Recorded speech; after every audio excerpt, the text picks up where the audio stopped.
एक औरत, उसका शौहर मर चुका है, औरत के पास बहुत ज्यादा पैसा है, वो हज करना जाना चाहती है, शौहर इंतकाल कर गया, अब औरत अकेले हज करने नहीं जा सकती है, जबकि मुस्तती है, साहिब इस्तिताअत है, हज करने जाना चाहती है, अच्छा काम करने जाना चाहती है। इस्लाम कहता है कि तेरा शौहर नहीं है तो भाई के साथ जा, भाई नहीं है तो बाप के साथ जा, बाप नहीं है तो बेटे के साथ जा, लेकिन किसी महरिम का होना जरूरी है, उसके साथ जा।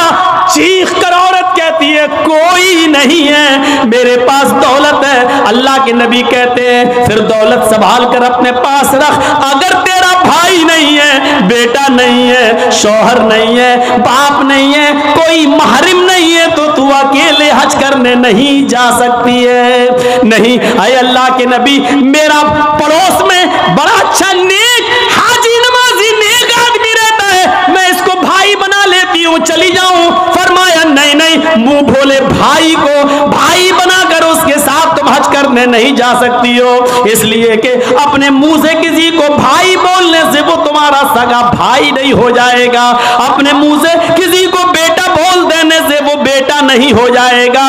तुम किसी को बेटा बोल दो, भाई बोल दो, जो चाहो बोल दो, लेकिन इस्लाम ये कहता है कि उसके साथ भी औरत को इजाजत नहीं है कि वो हज करने जाए। अगर कोई नहीं है तो मत जाओ, लेकिन इस्लाम इस बात की इजाजत नहीं देता है कि तुम अकेले जाओ या किसी को बहन, किसी को भाई या बेटा बनाकर जाओ, इस बात की इजाजत नहीं देता। इस्लाम एक इबादत में, हज जैसी इबादत में भी औरत को किसी गैर मर्द को मुंह बोले भाई और मुंह बोले बेटे के साथ भी जाने की इजाजत नहीं देता। तो मेरे भाइयों, जब खाने काबा में जाने की इजाजत नहीं देता है, सफा मरवा की सई की इजाजत नहीं देता है, इतनी खूबसूरत इबादत की इजाजत नहीं देता है, तो बाजारों में अकेले घूमकर शॉपिंग करने की इजाजत कैसे देगा? फिर बाजार के अंदर औरत को अकेले जाने की इजाजत कैसे देगा? इतनी खूबसूरत इबादत करने की इजाजत नहीं देता है, इतनी खूबसूरत इबादत करने की इजाजत नहीं देता है, तो मेरे भाइयों फिर औरत को बाजारों में घूमने की इजाजत कैसे देगा? फिर बाजार में घूमने और बाजार में सैर व तफरीह की इजाजत कैसे देगा? हमारी माँ बहनों को इस बात को सोचना चाहिए, गौर करना चाहिए, संजीदगी से इसको लेना चाहिए। एक जमाना था, हजरत फातिमा कह रही हैं, आए अली, मैं इतनी बीमार हूँ, इतनी बीमार हूँ, लगता नहीं कि इस बीमारी में मैं बच पाऊंगी। आए अली, अगर मुझे कुछ हो जाए, अगर मेरा इंतकाल हो जाए, आए अली, तो मुझे दिन के उजाले में दफनाने मत ले जाना, रात की तारीकी में ईशा की नमाज के बाद मुझे कब्रिस्तान में दफन करना। हजरत अली ने कहा, ऐ फातिमा, ऐसा क्यों कह रही हो? अगर तुम्हारा इंतकाल सुबह फजर के बाद हो तो क्या ईशा तक हम तुम्हारे जनाजे को रखेंगे, मिट्टी को रखेंगे? तुम्हारे बाप का, तुम्हारे अब्बू का फरमान है कि मैयत को जल्दी कब्रिस्तान ले जाओ, फिर मैं लेट कैसे करूं? फरमाती हैं, आए अली, आए मेरे प्यारे शौहर, मुझे रात में ही ले जाना, मेरी बात को गिरा बांधो, मेरी बात को मजबूती से पकड़ लो, मेरी वसीयत को याद रखना, चाहे मेरा इंतकाल कभी भी हो, लेकिन मुझे ईशा के बाद दफनाना, मुझे दिन के उजाले में कब्रिस्तान न ले जाना। आए अली, मैं नहीं चाहती हूँ कि मेरे मुर्दा जिस्म पर पड़े हुए कफन पर भी किसी गैर मर्द की नजर पड़े, मैं अपने कफन पर भी किसी गैर मर्द की नजर नहीं पड़ने देना चाहती हूँ। आए अली, मुझे रात में ले जाना, दिन के उजाले में नहीं, मैं नहीं चाहती कि मेरे कफन पर भी किसी गैर मर्द की नजर पड़े। मेरे भाइयों, इंतकाल के बाद निकाह जायज नहीं है, इंतकाल के बाद शादी नहीं होती है, लेकिन इंतकाल के बाद भी अपने जिस्म को तो छोड़ो, अपने कफन को भी किसी गैर मर्द को देखने की इजाजत नहीं दे रही है।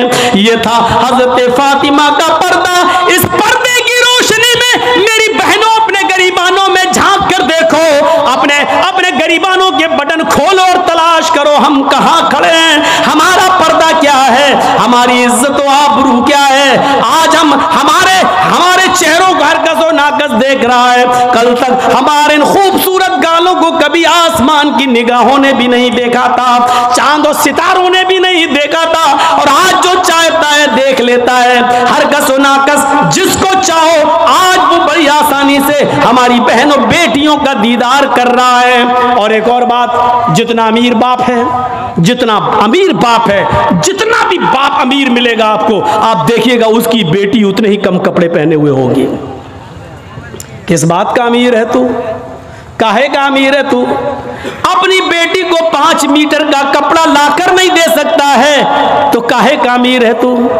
कंजूस और बखील बाप। अल्लाह ताला ने इन अमीरों को ऐसी सजा दी है, ऐसी सजा दी है। कल तक ये गरीबों की लड़कियों को डांस कराया करते थे, आज अल्लाह ताला ने इन अमीरों की लड़कियों के जिस्मों से कपड़े उतार कर उनको लोगों की नजरों को दीदार करने पर मजबूर कर दिया।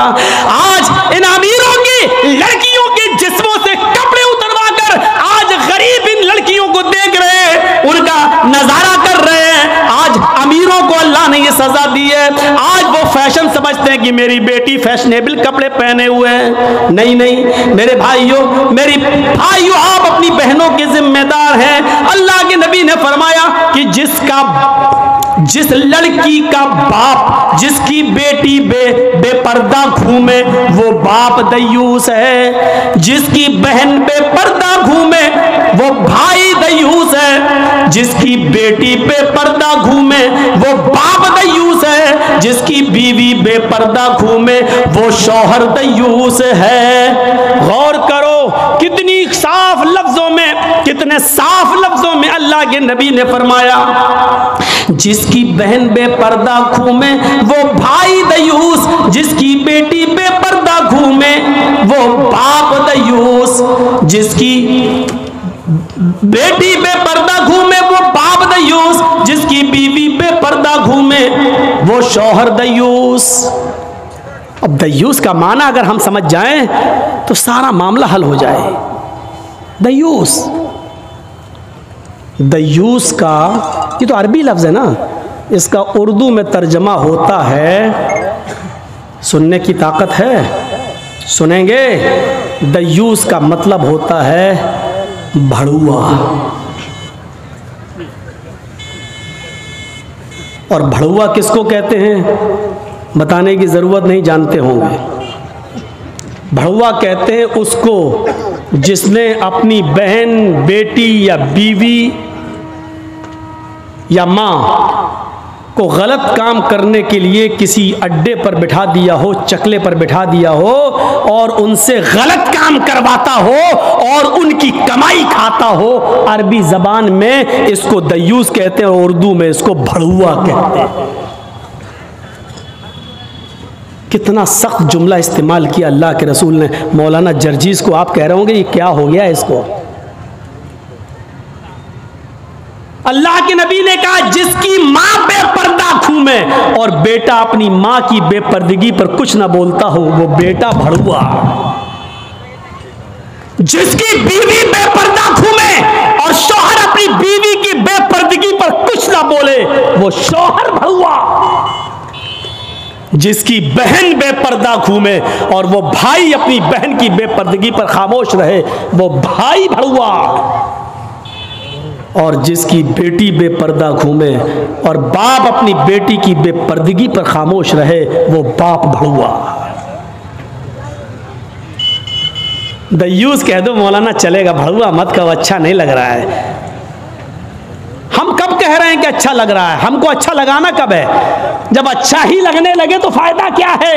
इंजेक्शन ऐसे लगाओ दर्द ना हो। बासा ऐसा हो सकता है कि इंजेक्शन लगे और दर्द ना हो? इंजेक्शन भी लगवाना चाहते हो और दर्द भी नहीं चाहते हो, तब तो होम्योपैथिक दवा ले लो, मीठी गोलियां खा लो जो मरने के बाद फायदा करती है।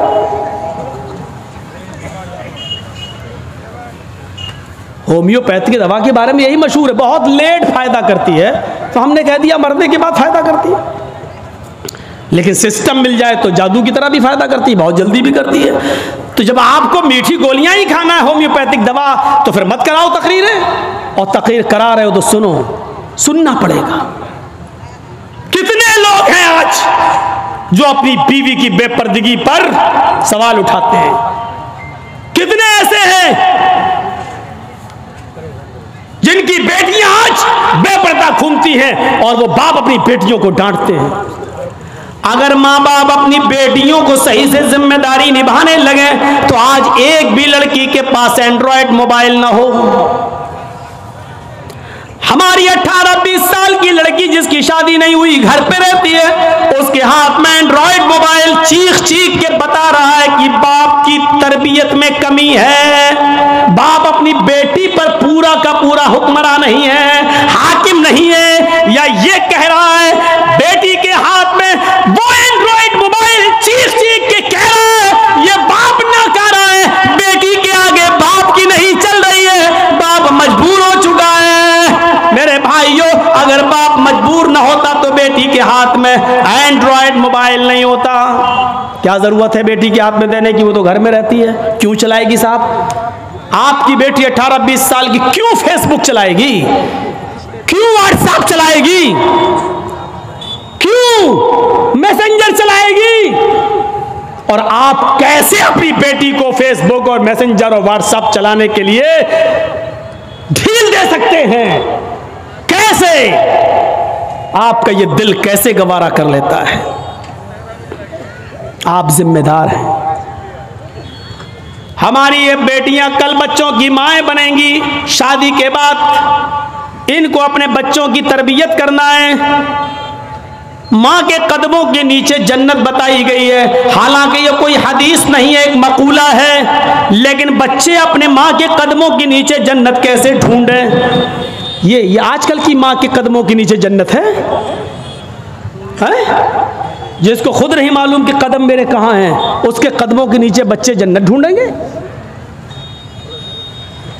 हमें सोचना है, हमें अपनी बेटियों की तरबियत करना है। इमाम अहमद इब्न हंबल अपनी मुस्नद के अंदर एक वाकया नकल करते हैं कि एक सहाबिया थी, उनके घर में एक बच्चा पैदा हुआ। एक सहाबिया थी, उनके घर में एक बच्चा पैदा हुआ। जब बच्चा पेशाब करता था तो पानी का लोटा उस बच्चे की शर्मगाह पे डाल देती थी। जैसी बच्चे ने पेशाब किया वो पानी लाती और शर्मगाह पे डाल देती। वो सहाबिया कहती हैं मेरा बेटा जब चलने के लायक हुआ, पहला दिन था उसका चलने का, पहला दिन था मेरे बेटे के चलने का, पहला दिन था मेरा बेटा खड़े होकर जब चला, मेरे बेटे को जब पेशाब की जरूरत महसूस हुई तो उसने पानी का बर्तन देखना शुरू कर दिया। माँ कहती है कि मैं देख रही थी अपने बेटे को, जब भी वो पेशाब करता था तो मैं पानी उसकी शर्मगाह पे डाल देती थी। आज देखती हूँ मेरा बेटा चल रहा है, देखती हूँ ये क्या करता है। जब बेटा पहला दिन चलने के लायक हुआ, पहला दिन था, तो बेटे ने पानी का प्याला उठाया और दोनों हाथ से पकड़कर धीरे धीरे चला और एक कोने में जाकर बैठ गया, पेशाब किया और पेशाब करने के बाद वो पानी का प्याला अपनी शर्मगाह पे डालने लगा। उसको इस्तिंजा करना नहीं आता था, उसको धोने का तमीज भी नहीं मालूम था, उसको पता ही नहीं, लेकिन वो वैसा ही कर रहा है जैसी उसकी माँ ने उसको बताया। जैसे उसकी माँ उसके साथ कर देती थी, वो पानी का प्याला उठाकर अपनी शर्मगाह पे डाल लिया और खाली प्याला लेकर अपनी माँ के पास आ गया। माँ की आंखों में आंसू आ गए, आसमान पर नजर डालकर कहती है फुज़्तु बिरब्बिल काबा, काबे के रब की कसम में कामयाब हो गई, अल्लाह की कसम में कामयाब हो गई। अपने बच्चे को जो सिखाना चाहती थी मेरे बच्चे ने वो सीख लिया। मैं अपने बच्चे को जो तरबियत देना चाहती थी मेरे बच्चे ने वो तरबियत हासिल कर ली। मुझे उम्मीद है कि मेरा बच्चा कभी नापाक नहीं रहेगा, मेरा बच्चा जब भी पेशाब करेगा तो पानी जरूर ले जाएगा और इस्तिंजा करेगा। उस जमाने की माएं अपने बच्चों को बचपन से ये आदतें डलवाती थी और आजकल की माँ देख लो, अपने बच्चे का अंडरवियर नेकर उतार कर कहती बेटा यहाँ खड़े होकर पेशाब कर ले। ये माएं अपने बच्चों को क्या तरबियत देंगी? जबकि नेपोलियन ने कहा था कि mother's lap is first college for children, माँ की गोद ये बच्चे का पहला मदरसा होती है, पहली यूनिवर्सिटी माँ की गोद है। जो बच्चा अपनी माँ की गोद से तरबियत हासिल करके नहीं निकला वो किसी यूनिवर्सिटी से तरबियत हासिल नहीं कर सकता है। आज भी देख लो, किशनगंज में भी यूनिवर्सिटियां होंगी, किशनगंज में भी कॉलेज होंगे, उस कॉलेज से बीए, एमए, पीएचडी, एमबीबीएस और एमडी की डिग्री लेकर निकलने वाले बच्चों की तादाद भी बहुत होगी, लेकिन उन्हीं बच्चों को देखिए खड़े होकर सड़क के किनारे पैंट की चेन होंगे ये इन यूनिवर्सिटियों के फारिगीन स्टूडेंट हैं जो फारिग होकर निकले, जिनको एमडी करने के बाद, एमबीबीएस करने के बाद भी पेशाब करने की अकल नहीं आई है। इनसे तो बेहतर वो कुत्ता है जो कम से कम पेशाब करता है तो एक टांग तो उठा लेता है ताकि उसके ऊपर छींटे ना आए। इन्होंने यूनिवर्सिटी से पढ़ने के बाद भी ये कुत्ते से भी बदतर बनकर निकले हैं। वो यूनिवर्सिटी इनको इंसान नहीं बना सकी, वो कॉलेज उनको इंसान नहीं बना सके, वो स्कूल इनको इंसान नहीं बना सके। एमडी पीएचडी करने के बाद भी आज कुत्तों से बुरी तरह पेशाब करते हुए नजर आएंगे।